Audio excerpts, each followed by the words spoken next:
Alhamdulillah, Alhamdulillah, all praises to Allah.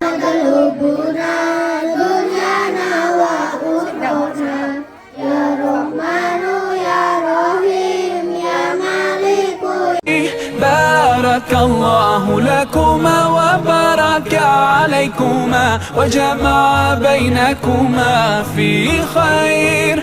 بارك الله لكما وبارك عليكما وجمع بينكما في خير.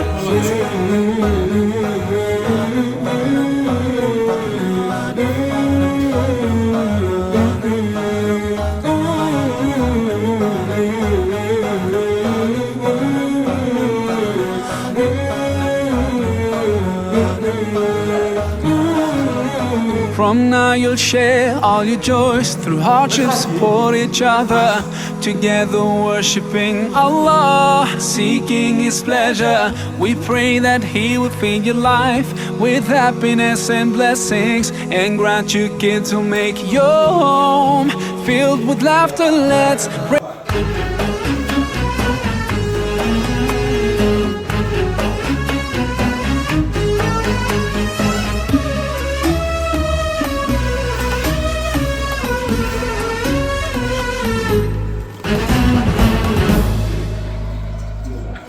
My heart is so full of longing. I wish to be close to my beloved. I dream to walk in the streets of Medina and to quench the thirst of my spirit by visiting you, O Muhammad. Assalamu alayka ya Rasulullah. Assalamu. Selamat pagi Bapak Ibu Guru. Assalamualaikum warahmatullahi wabarakatuh. Waalaikumsalam warahmatullahi wabarakatuh. Namo Buddhaya. Salam kebajikan. Yang saya hormati Bapak Sudoko SAG MPDB. Yang saya hormati Bapak dan Ibu Dewan Guru yang pada pagi hari ini hadir di ruangan ini. Pertama-tama mari kita panjatkan puja dan puji syukur kehadirat Tuhan Yang Maha Kuasa, di mana pada pagi hari ini kita masih bisa bertemu dan berkumpul dalam acara diseminasi aksi nyata budaya positif CGP Angkatan 9 Kabupaten Jepara, SD Negeri 6 Lingoh, Donorejo, Kabupaten Jepara, yang mengambil tema menyebarkan pemahaman dengan pengalaman budaya positif. Salah satu tugas dari calon guru penggerak yaitu aksi nyata modul 1.4 budaya positif. Adapun susunan acara yang akan berlangsung pada pagi hari ini, pertama pembukaan, yang kedua nanti kita menyanyikan lagu Indonesia Raya, yang ketiga sambutan Bapak Kepala Sekolah SD Negeri 6 Lingoh, yang keempat acara inti, dan yang kelima adalah penutup. Mari kita melangkah pada acara yang pertama, yaitu pembukaan. Mari kita buka bersama, kita berdoa sesuai dengan agama dan keyakinan kita masing-masing. Berdoa mulai. Berdoa selesai. Untuk acara yang kedua, yaitu menyanyikan lagu Indonesia Raya. Bapak dan Ibu Guru, saya mohon untuk berdiri.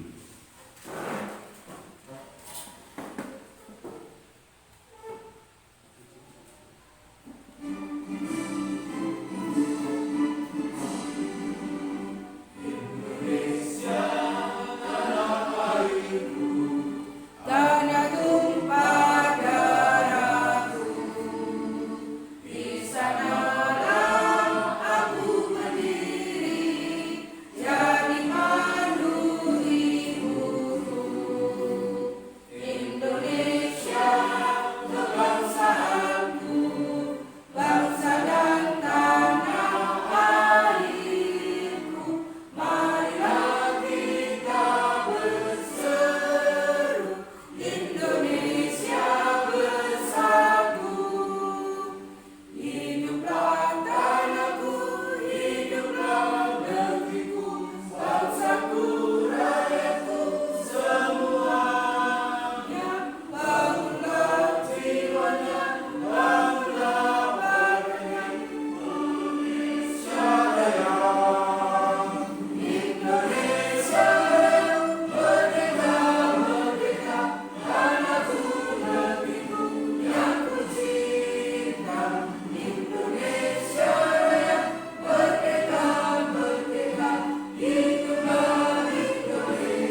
Bapak dan Ibu Guru dipersilakan untuk duduk kembali.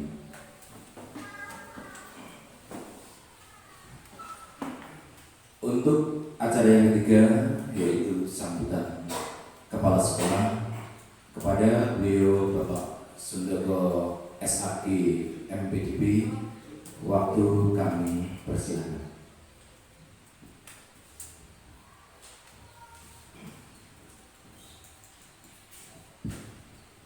Assalamualaikum warahmatullahi wabarakatuh. Namo Buddhaya. Selamat pagi dan salam sejahtera untuk kita semua. Yang saya hormati calon guru penggerak dari SD Negeri 6 Bungo. Yang saya hormati Bapak dan Ibu Guru dan tenaga pendidikan SD Negeri 6 Bungo. Pertama, mari kita senantiasa memanjatkan pujian syukur kepada Tuhan Yang Maha Kuasa bahwasanya atas berkah dan karunia-Nya di pagi hari ini kita masih dipertemukan dalam keadaan sehat walafiat tanpa halangan suatu apapun dalam satu kegiatan diseminasi aksi nyata budaya positif calon guru penggerak Kecamatan Dororejo. Bapak Ibu yang saya hormati, pada kesempatan yang baik ini kami mengucapkan terima kasih dan apresiasi yang setinggi-tingginya kepada calon guru penggerak dari SD Negeri 6 Bungo ini yang pada hari ini melaksanakan diseminasi penerapan budaya positif di satuan pendidikan. Penanaman budaya positif ini tentunya sangat penting untuk dilakukan karena pengembangan budaya positif ini tentu akan dapat menumbuhkan motivasi dalam diri peserta didik untuk menjadi pribadi yang bertanggung jawab dan berbudi luhur serta memiliki akhlak yang mulia. Oleh karena itu, sekali lagi kami selaku Kepala SD Negeri 6 Bungo sangat mendukung kegiatan yang dilaksanakan pada pagi hari ini. Pelaksanaan budaya positif di SD Negeri 6 Bungo ini pada dasarnya sudah dilaksanakan oleh seluruh warga sekolah. Hanya saja masih memerlukan perhatian khusus dan belum terlaksana secara konsisten dan berkelanjutan. Jadi masih perlu adanya dorongan dari semua pihak agar budaya positif ini akhirnya bisa menjadi suatu kebutuhan bersama yang akan bisa mencetak karakter profil pelajar Pancasila. Memberikan pemahaman penerapan budaya positif di sekolah ini merupakan salah satu peran dari seorang calon guru penggerak yang tentunya guru penggerak ini nantinya akan menjadi contoh suri teladan dan juga menjadi motivator untuk guru-guru yang lain dalam rangka menyamakan persepsi tentang pelaksanaan budaya positif di suatu sekolah. Sekolah sebagai institusi pembentukan karakter tentunya memiliki peran yang sangat penting dalam rangka pembentukan karakter siswa. Oleh karena itu, budaya positif ini perlu diciptakan hari ini. Pelaksanaan budaya positif di SD Negeri 6 Bungo ini pada dasarnya sudah dilaksanakan oleh seluruh warga sekolah. Hanya saja masih memerlukan perhatian khusus dan belum terlaksana secara konsisten dan berkelanjutan. Ya. Jadi masih perlu adanya dorongan dari semua pihak ya, agar budaya positif ini akhirnya bisa menjadi suatu kebutuhan bersama ya, yang akan bisa mencetak karakter profil pelajar Pancasila. Nah, memberikan pemahaman penerapan budaya positif di sekolah ini merupakan salah satu peran ya, dari seorang calon guru penggerak ya, yang tentunya guru penggerak ini nantinya akan menjadi contoh ya, suri teladan dan juga menjadi motivator ya untuk guru-guru yang lain ya, dalam rangka menyamakan persepsi ya, tentang pelaksanaan budaya positif di suatu sekolah. Nah, sekolah sebagai institusi pembentukan karakter ya, tentunya memiliki peran yang sangat penting ya, dalam rangka pembentukan karakter siswa. Oleh karena itu, budaya positif ini ya, perlu diciptakan dan diwujudkan secara bersama-sama. Bapak Ibu yang saya hormati ya, dengan adanya kegiatan diseminasi aksi nyata budaya positif di SD Negeri 6 Blingong ini ya, harapannya nanti ya, CGP dan juga Bapak dan Ibu guru yang lainnya ya, nanti memiliki persepsi yang sama ya, bagaimana ya kita nanti bisa menerapkan ya budaya positif di SD Negeri 6 Blingong ini. Harapannya seperti itu. Ya. Mudah-mudahan ya apa yang kita lakukan pada pagi hari ini akan membawa dampak positif ya dan kemajuan ya untuk SD Negeri 6 Blingong ini. Saya kira itu yang bisa saya sampaikan untuk kegiatan hari ini. Semoga kegiatan hari ini berjalan dengan baik, lancar, ya, tanpa halangan suatu apapun dan bisa memberikan manfaat yang sebesar-besarnya bagi keluarga besar SD Negeri 6 Blingong ini. Terima kasih. Wassalamualaikum warahmatullahi wabarakatuh. Sebagai penutup, Namo Buddhaya. Waktu saya kembalikan kepada pembawa acara. Terima kasih. Demikian tadi sambutan dari Bapak Kepala Sekolah, mudah-mudahan membawa kemajuan bagi kita semua. Untuk acara yang keempat yaitu acara inti.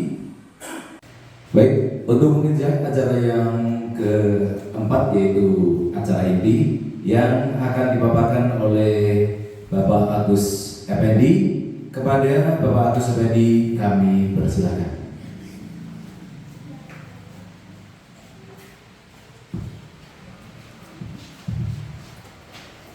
Baik, terima kasih Pak Parsuti yang pada kesempatan siang hari ini sudah kasih waktu untuk kegiatan pada kesempatan siang hari ini.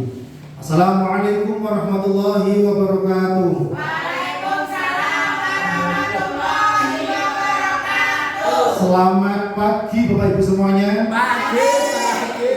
Alhamdulillah pada kesempatan pagi yang indah ini kita bisa ditemukan dengan kondisi keadaan sehat walafiat.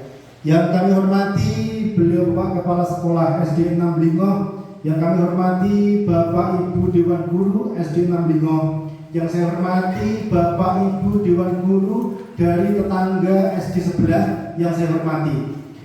Pada kesempatan pagi kali ini saya akan menyampaikan apa yang telah kami dapatkan.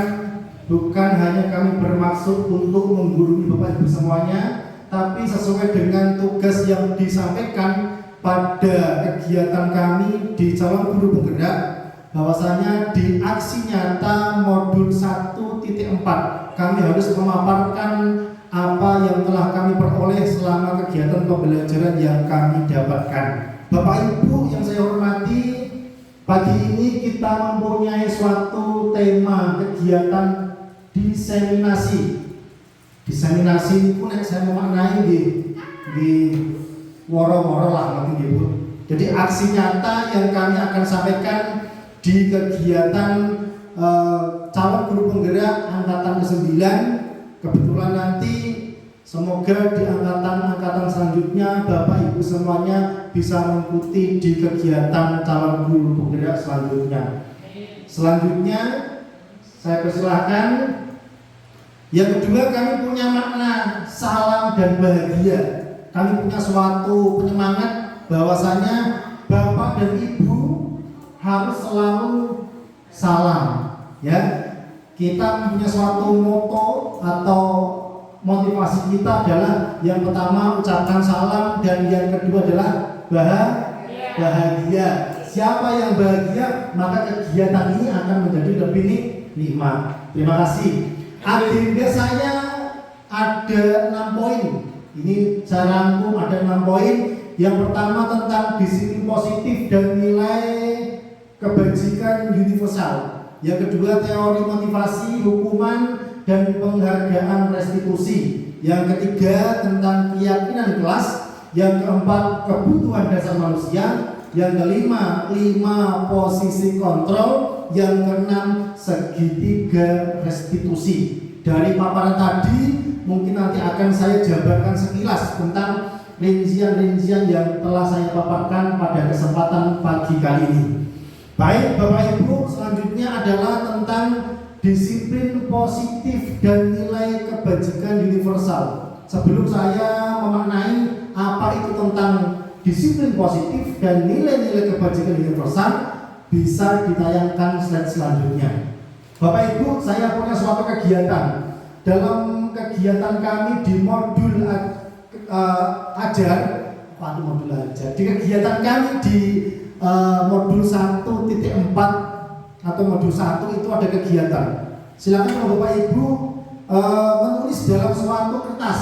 Nah, monggo menulis dalam suatu kertas. Kalau sudah, silakan tulis sesuatu yang sangat bermanfaat. Entah itu apa, itu tergantung Bapak Ibu semuanya. Setelah itu kemudian genggam taruh dalam telapak tangan Bapak Ibu semuanya. Kalau sudah, coba hal itu bisa jenengan sampaikan, entah mau digenggam atau mau dibiarkan terbuka, itu terserah Bapak Ibu semuanya. Baik, saya lanjutkan selanjutnya. Saya punya makna. Bapak Ibu fokus ke tulisannya ya, jangan yang sebelah. Okay? Fokus tulisannya jangan yang sebelah. Karena ini hanya sponsor. Karena yang ganteng yang sebelah. Jadi setelah saya menyuruh Bapak Ibu semuanya, mohon maaf kirang sopanipun, sama-sama untuk menulis sesuatu hal yang bermakna. Mau panjenengan semuanya buka, silahkan panjenengan. Mau jenengan genggam juga terserah panjenengan. Karena apa? Siapa yang memegang kendali dalam hidup kita itu adalah diri kita sendiri. Jadi kita mau diinterogasi orang seperti apa, kalau kita punya suatu hal yang itu privasi, maka itu kita simpan. Dan sebaliknya kalau kita punya suatu kegiatan atau nilai yang baik yang bisa di-share kepada teman-teman kita, silakan kita welcome terbuka, karena itu mempunyai nilai yang positif dan bermanfaat untuk teman kita semuanya. Baik, selanjutnya Dr. William Glasser itu punya suatu ilustrasi atau suatu makna, merumuskan beberapa miskonsepsi tentang makna kontrol. Pada dasarnya kita tidak dapat memaksa murid untuk berbuat sesuatu jika murid tersebut memilih untuk tidak melakukannya. Biasanya pun ini kita melakukan suatu kegiatan ini, Bu. Jadi Bapak Ibu harus tahu, di kegiatan guru penggerak ini bisa kita jadikan evaluasi ketika kita melakukan pembelajaran di kelas maupun bagaimana kita ketemu dengan murid. Maka kegiatan guru penggerak ini sangat kita bisa jadikan suatu evaluasi. Selanjutnya masih sama di Dr. William Glasser, ilusi bahwa kritik dan membuat ini terima kasih, kritik dan membuat orang merasa bersalah dapat menguatkan karakter. Jadi kalau jenengan kita semuanya dikritik untuk menguatkan karakter kita, maka kita belajar dari merasa buruknya kita. Nah, jadi jangan seseorang itu merasa paling benar. Kalau mendapatkan suatu kritikan harus diterima, tetapi dengan tujuan itu membangun untuk kebaikan kita ke depannya. Selanjutnya, ini sama lagi. Nah, ini bagaimana seorang merubah paradigma dari stimulus respon kepada pendekatan teori kontrol? Jawabannya di bawahnya. Nah, bila kita ingin membuat suatu kemajuan, maka perlahan, tidak bisa yang mungkin asalnya kurikulum 2013 ini apa? Kurikulum merdeka. Kita membuat suatu kegiatan sat mungkin belum bisa. Maka perlahan, sedikit ubahlah sikap atau perilaku kita. Kita mau mencontohkan kepada orang, membuat perubahan, maka dimulailah dari diri kita yang akan merubah. Itu Selanjutnya, perubahan paradigma stimulus respon teori kontrol ini apa ya? Suatu kegiatan gimana Bu? Ya, membandingkan antara respon, bagaimana cara kita merubah orang agar apa? Berpandangan sama dengan kita. Jadi itu zaman kuno mungkin. Kemudian kita berusaha memahami pandangan orang lain tentang dunia. Nah, ini sudah luas. Jadi membandingkan respon dengan teori kontrol itu harus kita bisa membandingkan. Bapak Ibu nanti akan tak share linknya. Nanti kalau materi kami ada yang kelewatan bisa dibaca terlebih selanjutnya di rumah masing-masing. Gitu ya. Selanjutnya adalah makna disiplin. Jadi kalau saya mengutip suatu istilah disiplin itu berasal dari bahasa Latin terhadap Bapak Ibu. Ada apa itu bahasa ini? Disiplina yang artinya belajar. Ternyata Bapak Ibu, insting kita, makna kita, konotasi kita ketika mendengar suatu kalimat disi itu adalah suatu apa? Aturan, suatu kegiatan atau kebijakan yang harus kita laksanakan. Ternyata secara makna itu adalah artinya belajar. Selanjutnya kita mendengar kata disiplin, kita harus punya bayangan. Disiplin itu biasanya kita punya angan-angan seperti yang saya sampaikan tadi. Ada yang menghubungkan disiplin dengan tata tertib. Coba sekarang kita disiplin untuk masuk kerja. Berarti kalimat itu biasanya kita apa? Pakai ada kepatuhan pada peraturan. Karena apa? Kata disiplin juga sering dihubungkan dengan hukuman dan yang lainnya. Oleh karena itu saya mengajak Bapak Ibu semuanya, kalimat disiplin apa? Perlu kita gunakan, tidak perlu digunakan sama sekali. Karena apa? Disiplin sekali lagi itu adalah artinya tadi belajar. Selanjutnya nilai-nilai kebajikan universal mungkin nanti akan saya sampaikan. Kalau biasanya kita mendengar setiap pagi disampaikan apa? Profil pelajar Pancasila. Ini sama Bapak Ibu. Tetapi kalau di sini Dr. William Glasser menyampaikan sifat positif manusia yang merupakan tujuan mulia yang ingin dicapai setiap individu. Jadi universal itu menyeluruh. Nah, bisa ditampilkan contohnya Bu selanjutnya. Ini nilai kebajikan universal itu dicapai oleh setiap anak Indonesia dengan selama ini kita kenal, yaitu profil pelajar Pancasila. Pelajar Pancasila ini ada berapa berarti?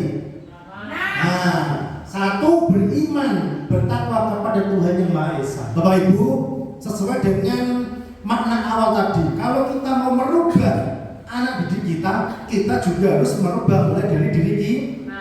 Pertama adalah beriman, bertakwa kepada Tuhan Yang Maha Esa. Contoh, anak semuanya hari ini kalian tadi sudah membantu orang tua belum? Belum. Kita harus membayangkan, tadi saya sudah membantu orang tua saya apa belum ya? Nah, itu Yang dimaksud nilai universal tadi adalah kalau kita mau merubah seseorang, maka mulailah dari diri kita sendiri. Akhlak mulia, mandiri, bernalar kritis, berkebinekaan global, bergotong royong dan kreatif. Baik, selanjutnya ini akhirnya yang kedua, teori motivasi, hukuman dan penghargaan restitusi. Bapak Ibu, bisa kita maknai selanjutnya bahwasanya teori motivasi perilaku manusia itu bersumber dari dua faktor. Yang pertama yaitu adalah motivasi eksternal, yaitu dari luar kita. Yang kedua adalah motivasi internal, tujuan disiplin positif. Bisa dimaknai atau bisa dilihat. Untuk motivasi eksternal adalah untuk menghindari ketidaknyamanan hukuman. Nah, biasanya nek aku nglakoni ini lho kok piye. Nah, itu yang harus kita hindari dalam hati. Yang kedua adalah untuk mendapatkan imbalan dari orang lain. Kalau manggil lagi perintah Bu Umi, nanti saya mengharapkan suatu hal agar saya bisa disanjung. Itu yang biasanya mempengaruhi kita untuk dari eksternal. Kemudian yang motivasi internal untuk menghargai diri sendiri. Wes pokoknya kalau yakin lah, kalau pede lah, aku ngelakoni ini untuk kebaikan diri saya sendiri. Selanjutnya, Bapak Ibu pasti tidak asing. Beliau adalah seorang filosofi. Pahlawan filosofi. Merdeka, kalau menurut Ki Hajar Dewantara itu tidak hanya terlepas dari perintah, tetapi juga cakap buat memerintah diri sendiri. Kalau saya punya makna, jadi orang itu jangan terbiasa perintah, jangan terbiasa ngopo-ngopo perintah, tetapi kita itu juga harus memerintah kita. Gak usah dikon-kon dilakoni. Jadi saya punya makna seperti itu kalimat merdeka apa yang dicetuskan oleh Ki Hajar Dewantara. Selanjutnya restitusi. Tadi kita sudah membahas awal agenda kita dan termasuk juga restitusi. Jadi restitusi itu adalah proses menciptakan kondisi murid untuk memperbaiki kesalahan. Jadi tidak dihukum tapi diajak untuk memperbaiki kesalahan. Biar mereka itu kembali nyaman lagi kepada kelompoknya, kepada temannya. Untuk apa? Bisa melakukan kolaborasi lagi. Jadi yang mungkin asalnya ketika mempunyai suatu hal yang dianggap salah, dengan adanya restitusi, maka dia bisa nyaman bertemu kembali kepada teman-temannya. Selanjutnya, saya menuliskan 9 restitusi. 1, bukan untuk menebus kesalahan, namun untuk belajar dari kesalahan. Jadi yang biasanya kita sampaikan, nek ngomong ke nglakoni ini kudune iki piye. Nah, itu hal yang kita lakukan. Jadi bukan untuk menebus kesalahan, namun untuk belajar dari kesalahan. Yang kedua, memperbaiki hubungan seperti yang saya sampaikan tadi. Apabila si A dan si B punya suatu masalah, ketika dilaksanakan restitusi, maka dia hubungannya akan menjadi baik. Yang ketiga, tawaran, bukan paksaan. Oke, si A, ketika kamu melakukan suatu kegiatan ini, maka apa yang harus kamu lakukan? Ditawarkan. Oke, Bapak Ibu, setelah saya melakukan ini, maka saya akan meminta maaf. Nah, itu yang dinamakan tawaran. Berarti oke, kalau kamu punya salah seperti ini, kamu harus seperti ini. Nah, bukan dipaksa seperti itu. Yang keempat, restitusi, menuntun untuk melihat ke dalam diri. Mawas diri kalau saya punya makna. Yang kelima, mencari kebutuhan dasar yang mendasari tindakan. Jadi kebutuhan apa sih yang harus dimiliki seorang siswa ini? Yang keenam, restitusi diri adalah cara yang paling baik Kalau saya punya makna apa ya? Introspeksi diri. Nah, kalau refleksi diri boleh. Yang ketujuh, fokus pada karakter bukan tindakan. Nah, nek kita sudah melakukan restitusi, maka kita akan tahu karakter bukan tindakan. Yang kedelapan, restitusi fokus pada solusi. Loh, ketika kamu seperti ini, solusinya ini, ketemu dengan temannya, ketemu dengan orang tuanya, maka itu menimbulkan suatu solusi yang baik. Yang kesembilan, mengembalikan murid yang berbuat salah pada kelompoknya. Yang mungkin dia agak canggung, sudah memiliki makna bersalah, dia takut kembali kepada kelompoknya atau kelasnya, maka dengan restitusi, maka anak tersebut akan nyaman dan bisa kembali kepada kelompoknya atau kelasnya. Baik Bapak Ibu, lanjutnya adalah saya punya makna identitas ada dua. Yang pertama adalah identitas gagal, yang kedua adalah identitas sukses. Ini rinciannya, kalau gagal pasti apa? Hukuman. Ini zaman kuno Bapak Ibu, zaman-zaman terdahulu, sesuatu yang menyakitkan. Jadi sebelum kita maknai, Bapak Ibu harus tahu apa bedanya hukuman, konsekuensi, restitusi. Jadi di sini sudah saya paparkan sesuatu yang menyakitkan harus terjadi, itu kan hukuman. Kalau konsekuensi, sesuatu harus terjadi. Kalau restitusi merupakan pilihan. Ini sudah yang kita sampaikan tadi, restitusi itu adalah merupakan suatu pilihan. Selanjutnya, dihukum oleh penghargaan. Ini mengutip apa yang disampaikan oleh Al-Fiqhon. Ini mengemukakan baik penghargaan maupun hukuman itu adalah cara mengontrol perilaku seseorang yang menghancurkan potensi untuk pembelajaran yang sesungguhnya. Ini berarti kalau kita amati Bapak Ibu, ngasih hukuman sama ngasih suatu penghargaan menurut Al-Fiqhon adalah apa? Cara mengontrol perilaku siswa. Nah, tetapi hari ini harus kita cermati, menghancurkan potensi. Nah, ini berarti suatu makna yang biasa kita lakukan dalam kelas harus dirubah perlahan-lahan. Selanjutnya, keyakinan kelas. Kalau kita amati keyakinan kelas, kenapa butuh suatu keyakinan kelas? Ini ada latar belakang, pengertian, perbedaan keyakinan kelas dengan peraturan kelas, kemudian cara membuat keyakinan kelas. Saya tuangkan ringkas. Selanjutnya, ini saya mengibaratkan suatu globe dunia. Ini ada budaya positif, lingkungan positif, keyakinan kelas turun. Ini logonya apa ya? Ungu, peraturan kelas. Selanjutnya, keyakinan kelas merupakan bagian awal dari budaya positif. Nah, jadi ini sebetulnya bisa memudahkan kita Bapak Ibu. Kalau dalam suatu kelas dibuat suatu keyakinan kelas, maka memudahkan kita dalam mengontrol seorang anak. Sebagai langkah awal untuk penerapan budaya positif bisa dilakukan dengan membuat kesepakatan kelas.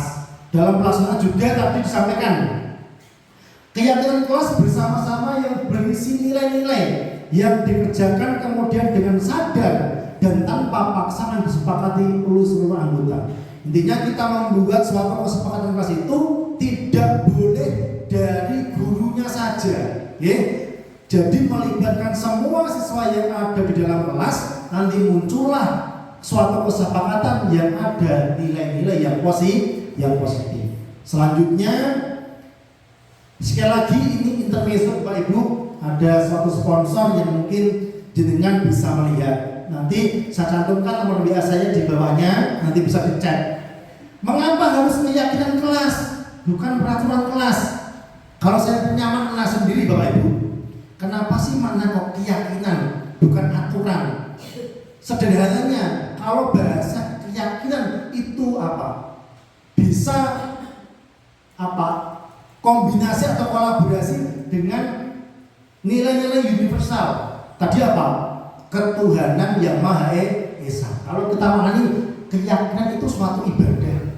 Jadi kalau aturan itu, kalau saya sendiri memaknai itu suatu kegiatan yang apabila kita langgar maka akan mendapatkan hukuman. Jadi nilainya keyakinan itu adalah mendukung motivasi, penyemangat diri seorang anak.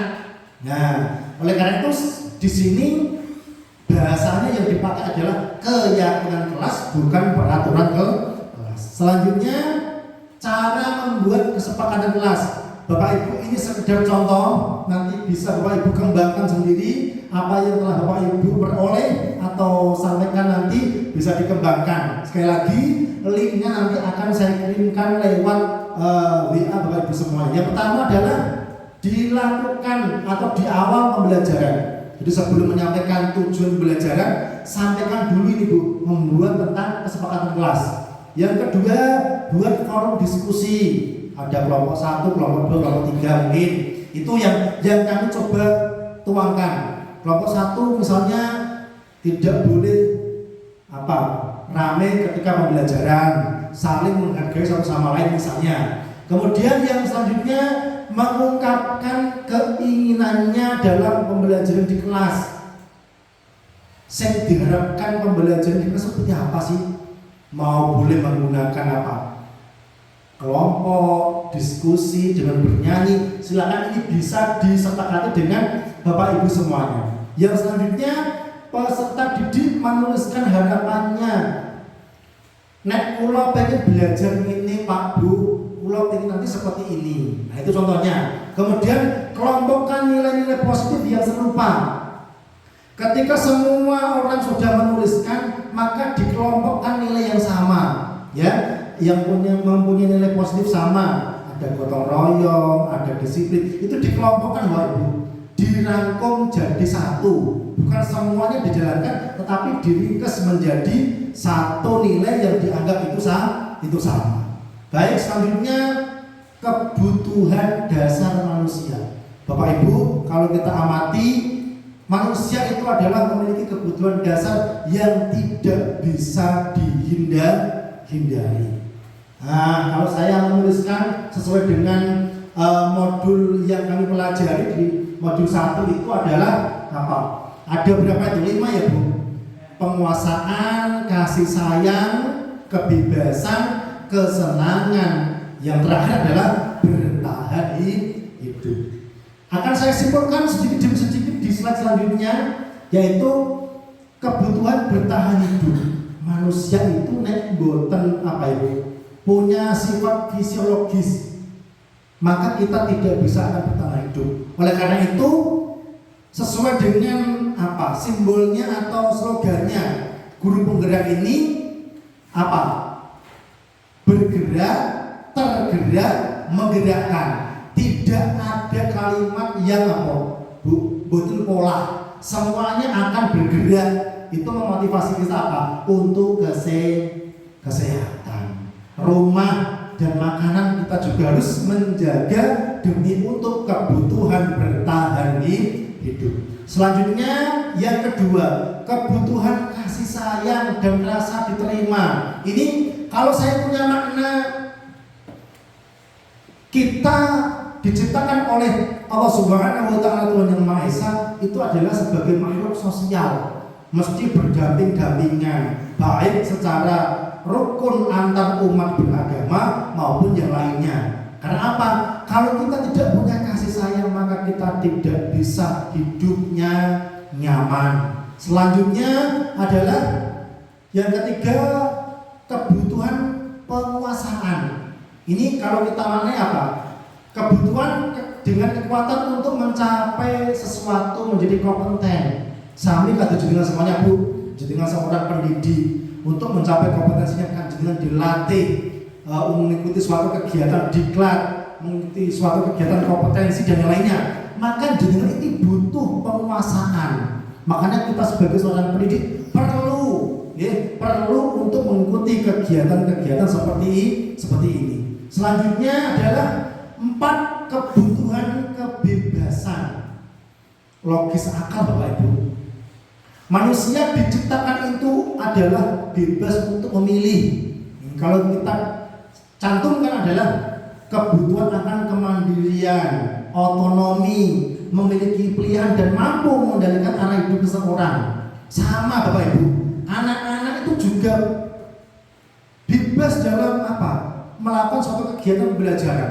Jangan menjudge anak kita kalau anak tersebut belum bisa A atau belum mau melakukan kegiatan A, padahal dia mau melakukan kegiatan yang selanjutnya. Intinya manusia itu bebas untuk memilih.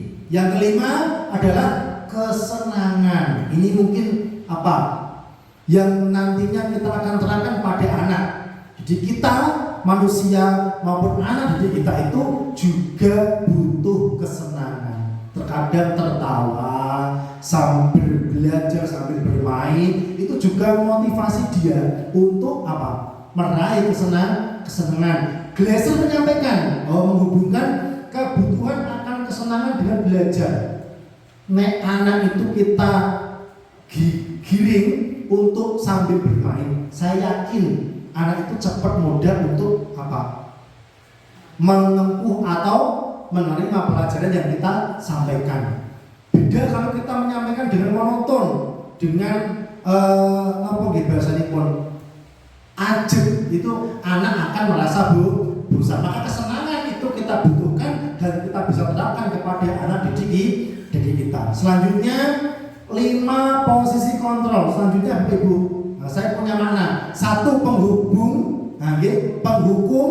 Yang kedua adalah pembuat merasa bersalah. Yang ketiga teman. Ini nanti yang keempat pemantau, ya. Yang kelima adalah manajerial. Jadi nanti bisa dibaca Bapak Ibu semuanya. Kalau penghukum itu seorang penghukum bisa menggunakan hukuman fisik maupun verbal. Ini harus 5 posisi kontrol kita. Harus kita apa? Evaluasi sama-sama. Yang kedua, membuat merasa bersalah. Biasanya kalimat ini itu bisa digunakan guru akan menciptakan suatu hal yang lemah lembut atau kalimat merayu lah. Itu membuat merasa bersalah. Kemudian teman, ini kita menyampaikan guru pada posisi ini tidak akan menyakiti murid, namun akan tetap berupaya mengontrol murid melalui persuasi. Jadi guru itu juga bisa sebagai apa? Teman. Posisinya sebagai teman, bisa curhat, bisa pendekatan, bisa evaluasi. Maka posisinya adalah sebagai teman. Yang keempat, pemantau. Ini kalau kita maknai pemantau sekaligus apa? Mengawasi Bapak Ibu ya. Sebagai pengawas. Yang kelima adalah manajer. Ini kalau saya punya makna, guru kalau di struktural kita, manajer itu adalah kepala sekolah.